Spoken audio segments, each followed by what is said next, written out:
আজকে তোমাদের সাথে ট্যাংরা মাছের একটা নতুন রান্না শেয়ার করব। প্রথমেই কয়েকটা ট্যাংরা মাছ ভালো করে কেটে ধুয়ে পরিষ্কার করে নেব। এবার এর মধ্যে হলুদ গুঁড়ো, লবণ আর লঙ্কা গুঁড়ো দিয়ে বেশ ভালো করে মেখে নেব। এবার কড়াইতে সর্ষের তেল দিয়ে ধোঁয়া ওঠা গরম করে ট্যাংরা মাছগুলো দিয়ে উল্টে পাল্টে ভালো করে ভেজে তুলে নেব।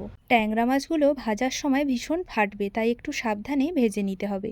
তারপর ওই মাছ ভাজার তেলেই দিয়ে দেব পেঁয়াজ কুচি, আদা রসুনের বাটা, জিরে বাটা, ধনিয়া বাটা, সর্ষে বাটা, হলুদের গুঁড়ো, লঙ্কার গুঁড়ো দিয়ে বেশ কিছুক্ষণ কষিয়ে নিয়ে তারপর বাটি ধোয়া জল দিয়ে আবারও কিছুক্ষণ কষিয়ে তেল ছেড়ে গেলে দিয়ে দেব পোস্ত বাটা। একটু নেড়ে চেড়ে নিয়ে দিয়ে দেব ঝোলের জন্য জল, তারপর দিয়ে দেব সামান্য একটু চিনি। এবার মাছগুলো দিয়ে কিছুক্ষণ ফুটিয়ে নিলেই রেডি হয়ে যাবে এই রান্নাটা।